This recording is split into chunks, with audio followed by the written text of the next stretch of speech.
Je vais lire un passage des paroles de Dieu. D'accord. Les hommes ne peuvent pas changer leur propre tempérament.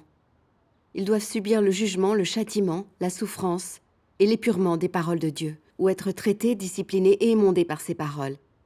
C'est alors seulement qu'ils peuvent atteindre l'obéissance et la fidélité à Dieu et ne plus être négligents à son égard. C'est sous l'épurement des paroles de Dieu que le tempérament des gens change.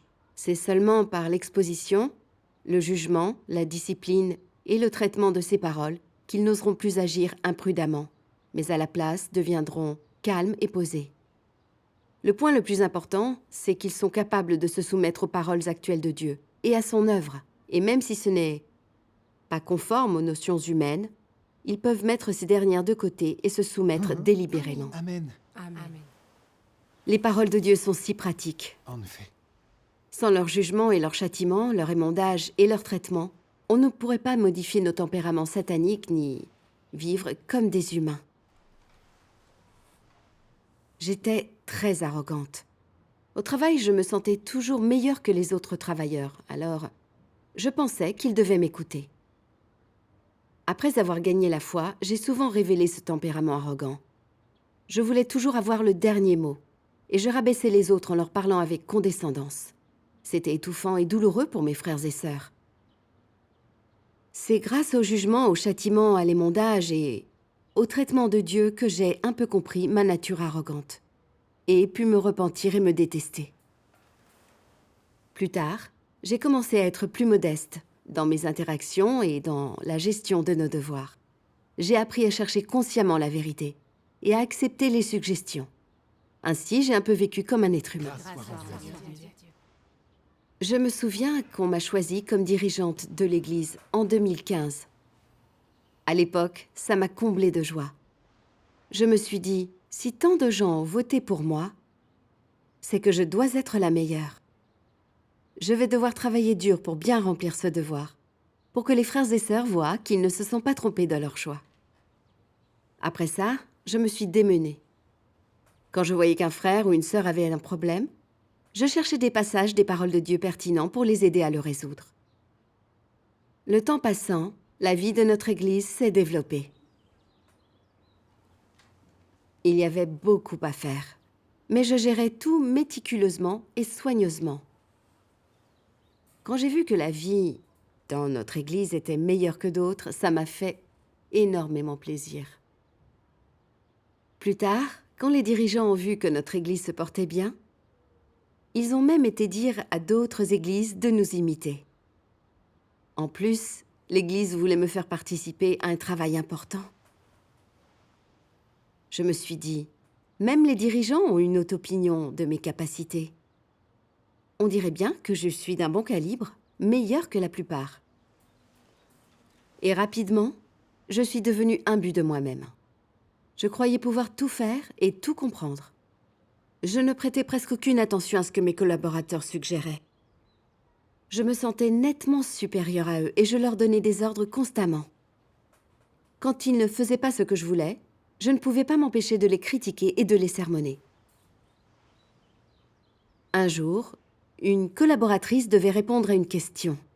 Comme ça lui semblait difficile, elle a voulu en parler avec moi. J'ai pensé, qu'y a-t-il à discuter ? Ce n'est pas une question difficile, c'est pour ça que je te laisse y répondre. Si tu n'es pas capable de résoudre un si petit problème, tu n'es pas à la hauteur. Moi, je l'aurais résolu en un rien de temps. Alors, je lui ai dit sur un ton hautain. Ne te tracasse pas, je répondrai. Cette sœur s'est sentie étouffée. Et quand elle a eu d'autres problèmes, elle n'a plus osé me demander conseil. Une autre fois, j'ai recommandé Sir Wang pour une certaine tâche. Sir Chen a dit « C'est une tâche très importante. Nous devons savoir comment Sir Wang se comporte d'habitude avant de nous décider. » Je me suis sentie un peu offensée. J'ai pensé « J'ai souvent géré ce genre de choses et tu crois que je ne sais pas m'y prendre ? En plus, je suis très souvent en contact avec elle et je ne la comprendrai pas. Tu veux que j'interroge tout le monde à son sujet, mais ça ne fera que nous retarder. » J'ai répondu sèchement « Ne perdons plus notre temps et passons à autre chose. » Devant mon insistance, Sir Chen a gardé le silence. J'ai remarqué qu'elle était un peu embarrassée. Mais je m'en moquais. À partir de là, quand un frère ou une sœur faisait une suggestion, j'avais toujours l'impression qu'ils n'étaient pas assez doués au mur. Alors j'employais toutes les excuses possibles pour rejeter leur point de vue. Puis j'exprimais ce que je prenais pour des idées brillantes. Et j'essayais de commander tout le monde. Petit à petit, ils se sont sentis de plus en plus étouffés. Ils ont de moins en moins parlé quand on discutait du travail. J'ai fini par ne presque plus discuter avec eux. J'avais l'impression que ce n'était qu'une formalité et une perte de temps. Ainsi, j'ai fait mon travail en obéissant à un tempérament arrogant, ce qui m'a rendu de plus en plus téméraire et arbitraire. Une fois, j'ai vu qu'un dirigeant d'équipe n'obtenait pas de grands résultats. Je me suis dit qu'il n'était pas capable de travailler comme il se devait et qu'il fallait le remplacer. Il aurait été raisonnable d'en discuter avec mes collaborateurs, mais j'ai pensé... À quoi bon? Puisqu'il finirait par être d'accord avec moi de toute façon. Je me suis contentée de remplacer ce dirigeant. Quand je suis revenue, je l'ai annoncé à mes collaborateurs. Sir Chen abasourdi m'a dit « Ce dirigeant a eu des problèmes dans son travail. Mais c'est une personne qui recherche la vérité. C'est un nouveau croyant qui n'a qu'une compréhension superficielle de la vérité. Il y a quelques défauts et quelques manques dans son travail, mais ceci est normal. On devrait échanger davantage avec lui sur la vérité. Le remplacer comme ça n'est pas en accord avec les principes. » Oui. Je n'étais pas très convaincue. Alors, j'ai répondu... Je l'ai remplacé parce que j'ai vu qu'il n'était pas capable du moindre travail pratique.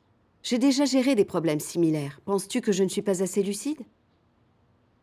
Comme j'étais intraitable, Sir Chen s'est tu et n'a plus rien dit. Plus tard, mes collaborateurs ont examiné le problème de près.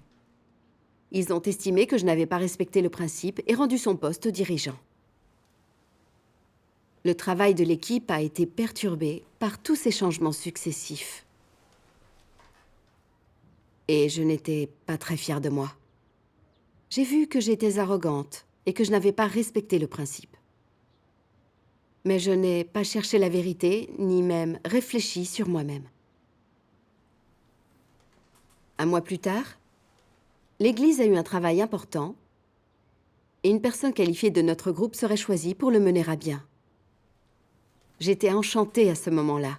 Vu mon niveau et mon expérience, je m'estimais meilleure que les autres. Et je pensais qu'il voterait pour moi. À ma grande surprise, quand on a annoncé les résultats, je n'ai pas été choisie. Je n'avais même pas reçu une seule voix. J'ai senti mon cœur se serrer et mon monde s'est retrouvé bouleversé. Comment était-ce possible? Pourquoi personne n'avait voté pour moi? N'avait-il aucun discernement? En mon fort intérieur, je voulais vraiment comprendre. Donc je leur ai demandé quel défaut ils me trouvaient. J'ai vu alors que Sir Zhu voulait dire quelque chose, mais qu'elle hésitait. Je leur ai dit, si vous me trouvez des défauts, dites-le, parlons franchement. C'est alors que Sir Zhu a trouvé le courage de dire, je te trouve particulièrement arrogante et imbue de toi-même. Et tu n'acceptes pas les suggestions des autres. Tu n'arrêtes pas de nous commander. Quand on est ensemble, j'ai un peu peur de toi et je me sens étouffée. Une autre sœur a baissé la tête et a dit « Moi aussi, je me sens étouffée. Je te trouve très arrogante et tu prends tout le monde de haut. On dirait que tu te crois la seule capable de t'occuper du travail de l'Église et que tu peux tout faire, que tu penses que tous les autres sont des bons à rien. » Sir Chen a ajouté « Je te trouve vaniteuse. Tu ne cherches pas la vérité et les principes dans ton travail et tu n'acceptes pas les opinions des autres. Et tu veux toujours avoir le dernier mot. Tu prends des décisions arbitraires, toute seule. » Toutes les sœurs avec lesquelles je travaillais ont dit que j'étais arrogante et que je les étouffais. Je ne l'ai pas accepté. Et j'ai pensé, vous dites toutes que je suis arrogante et que je vous étouffe. Pourquoi n'admettez-vous pas que vous n'avez pas assumé vos responsabilités? Très bien, à partir de maintenant, je ne dirai plus rien. Faites ce que vous voulez. Ce soir-là, j'étais très agitée dans mon lit. Je ne trouvais pas le sommeil. J'avais toujours pensé que j'étais compétente et d'un bon calibre, et qu'il était normal d'être un peu arrogante. Mes frères et sœurs auraient dû penser que je n'étais pas si mauvaise. En fait, je ne m'étais jamais imaginé qu'ils me voyaient de cette façon. Arrogante et dépourvue de raison. Je ne me doutais pas qu'ils se sentaient aussi étouffés et blessés. Plus j'y ai pensé, plus ça m'a perturbée. Je déplaisais à mes frères et sœurs à un tel niveau de répugnance que j'avais l'impression d'être un rat d'égout, détesté et rejeté par les siens. Il était impossible que Dieu sauve quelqu'un comme moi. Je suis devenue très négative. Dans mon angoisse, je priais Dieu constamment. Je disais, « Mon Dieu, je souffre terriblement et je ne sais pas comment le vivre. S'il te plaît, éclaire-moi pour que je comprenne ta volonté. » Alors, le lendemain, j'ai allumé mon ordinateur et écouté une lecture des paroles de Dieu. Échouer et tomber de nombreuses fois n'est pas une mauvaise chose. Être exposé non plus. Que tu aies été traité, émondé ou exposé, tu dois te souvenir de ceci à tout moment. Être exposé ne signifie pas que tu es condamné. Être exposé est une bonne chose. C'est ta meilleure chance de te connaître toi-même.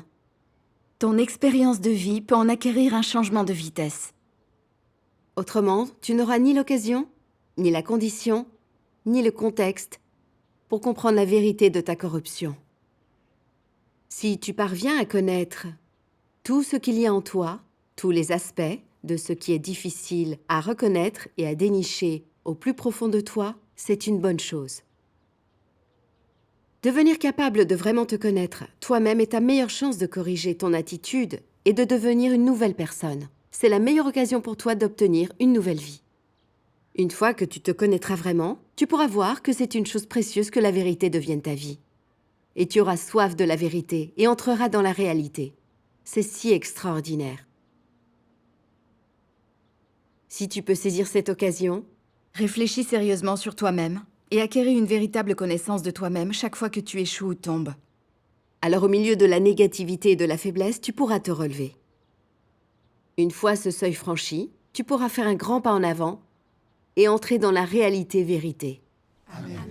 Amen. Amen. J'ai été tellement émue par ces paroles de Dieu que je ne pouvais pas m'arrêter de pleurer. J'ai compris qu'en créant ce genre d'environnement, dans lequel mes frères et sœurs m'émondaient et me traitaient sévèrement, Dieu n'était pas en train de m'éliminer ou de m'embarrasser exprès. Oui, c'est vrai. À la place, comme j'étais vraiment arrogante et butée, Dieu s'en est servi comme d'un châtiment pour me réveiller juste à temps et me forcer à réfléchir sur moi-même afin que je me repente et que je change. Amen. Dieu me sauvait. Amen. Oui, c'est vrai. Oui. Quand je m'en suis rendu compte, j'ai compris Dieu et je me suis sentie libérée. J'ai prié Dieu, bien décidée à saisir cette occasion de réfléchir sur moi-même et de me connaître. Grâce soit rendue à Dieu. J'ai ensuite cherché des passages dans lesquels Dieu parle du tempérament arrogant des hommes. Dieu dit, « Si tu possèdes réellement la vérité, le chemin que tu emprunteras sera naturellement le bon chemin. Sans la vérité, il est facile de faire le mal, et tu le commettras involontairement. Par exemple, si tu avais de l'arrogance et de la vanité, tu trouverais cela impossible de t'empêcher de défier Dieu. Tu te sentirais obligé de le défier. Tu ne le ferais pas exprès. Tu le ferais sous la domination de ta nature arrogante et vaniteuse. Ton arrogance et ta vanité te feraient mépriser Dieu et te le feraient voir comme n'ayant pas d'importance. Elle ferait que tu t'exaltes, que tu t'affiches constamment.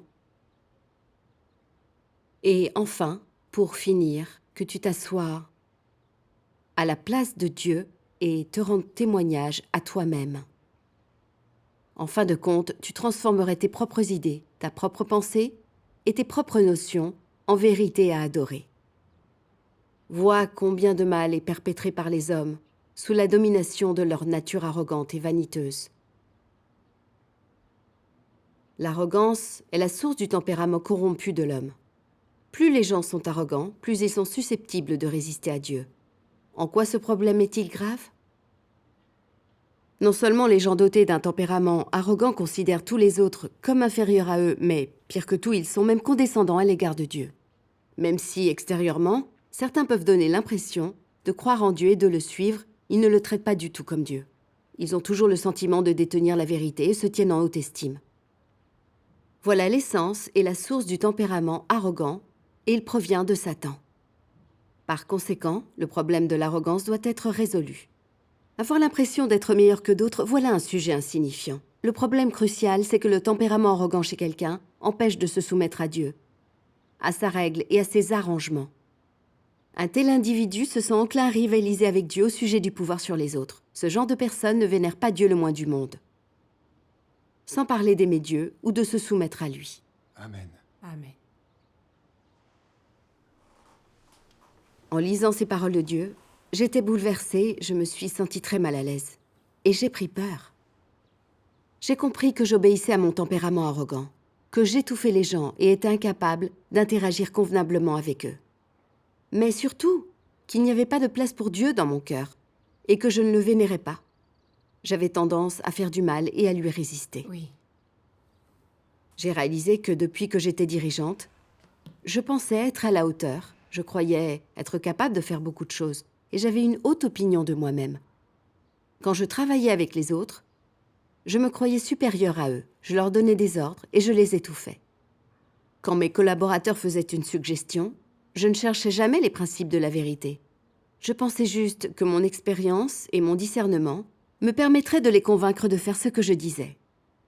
Comme je prenais mon point de vue pour la vérité, la référence, je m'attendais à ce que tout le monde m'obéisse.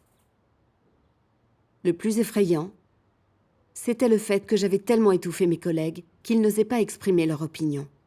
Mais je ne m'en étais absolument pas rendu compte.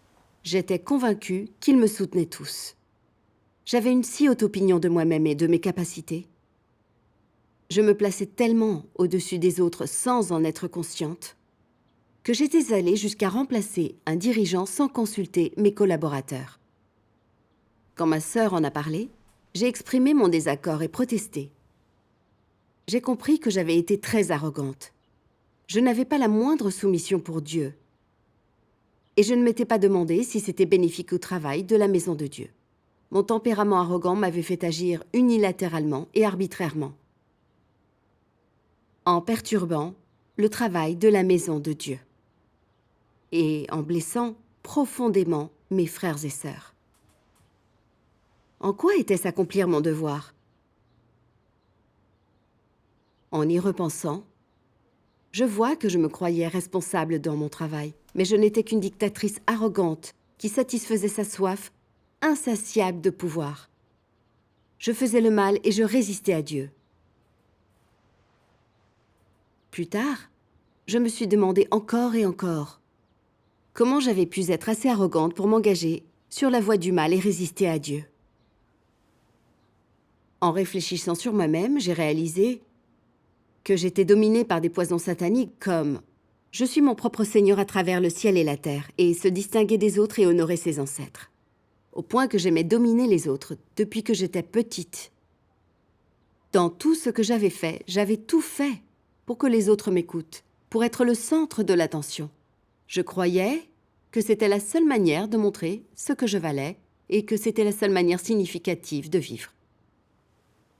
J'avais enfin découvert que c'était parce que j'obéissais à ces poisons sataniques que j'avais perdu le contrôle de ma nature arrogante et que je vivais sans aucune humanité.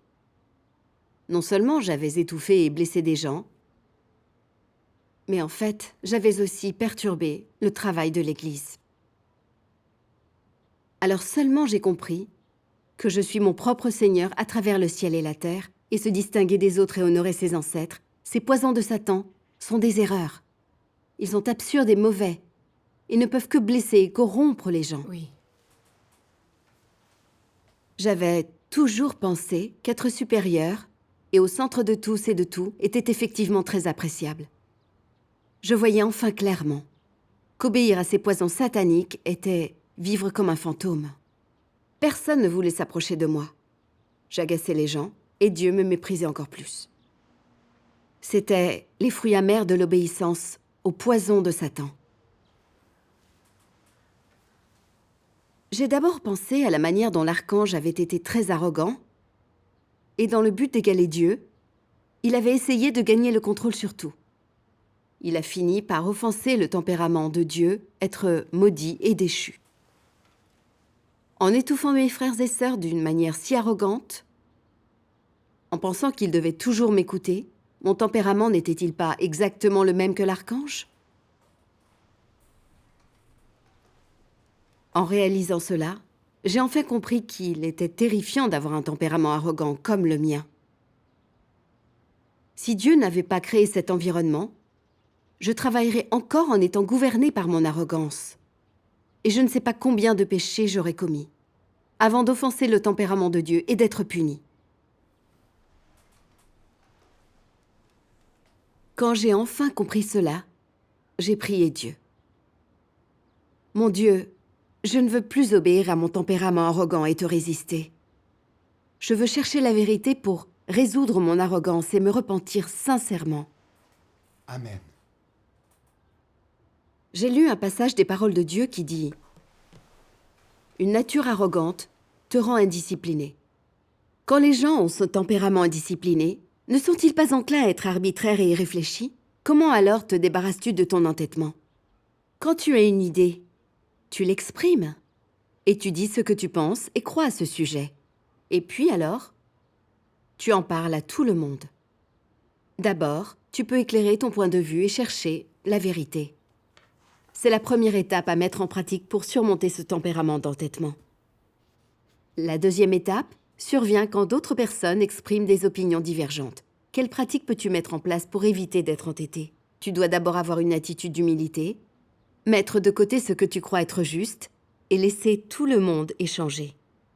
Même si tu crois que ta façon de faire est la bonne, tu devrais arrêter d'insister. Cela, avant tout, est une forme d'amélioration. Cela démontre une attitude de recherche de la vérité, d'abnégation de soi et d'accomplissement de la volonté de Dieu. Une fois que tu as cette attitude, en même temps que tu n'adhères pas à ta propre opinion, tu pries. Comme tu ne fais pas la différence entre le bien et le mal, tu permets à Dieu de te révéler et de te dire quelle est la chose la meilleure, la plus convenable à faire. Comme tout le monde participe à l'échange, le Saint-Esprit vous apporte à tous l'éclairage. Les paroles de Dieu m'ont fourni une voie de pratique.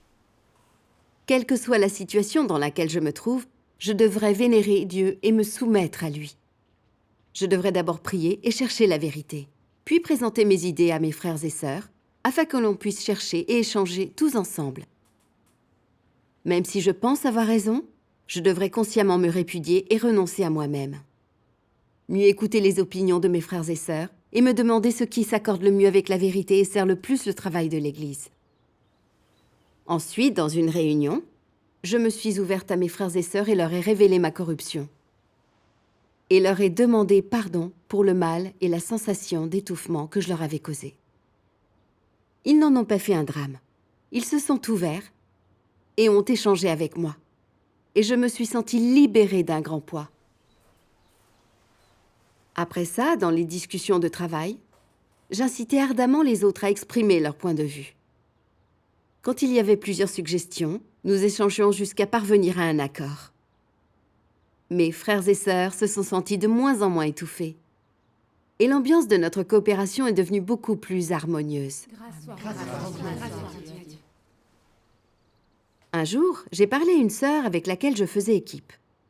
Elle m'a dit qu'elle avait l'intention d'écrire une lettre aux dirigeants sur certains problèmes de l'Église, pour leur parler de nos difficultés et de la manière dont nous les avions affrontées.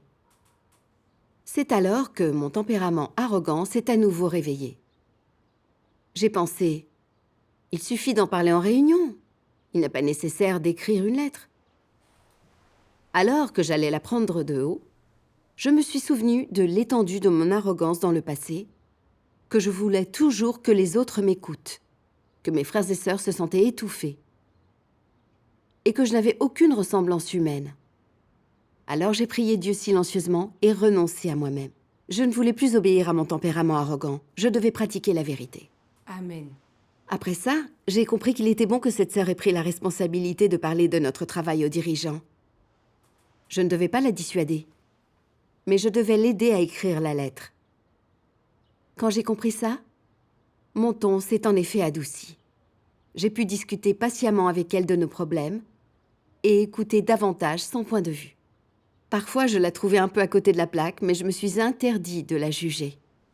J'ai compris que je devais chercher avant de parler.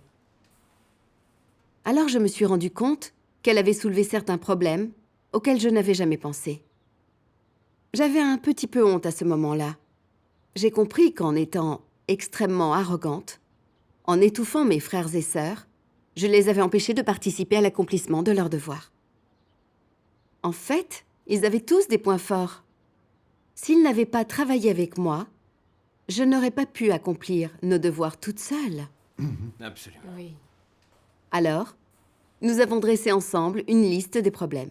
Nous avons soigné la lettre et nous l'avons envoyée. Après cela, lorsque nous travaillions ensemble, quand mon tempérament arrogant réapparaissait, je priais Dieu en toute conscience. Je renonçais à moi-même. Et j'échangeais plus avec les autres. Notre coopération s'est améliorée. Et je me sentais vraiment à l'aise et infiniment soulagée. Il était vraiment bon d'accomplir mon devoir de cette manière.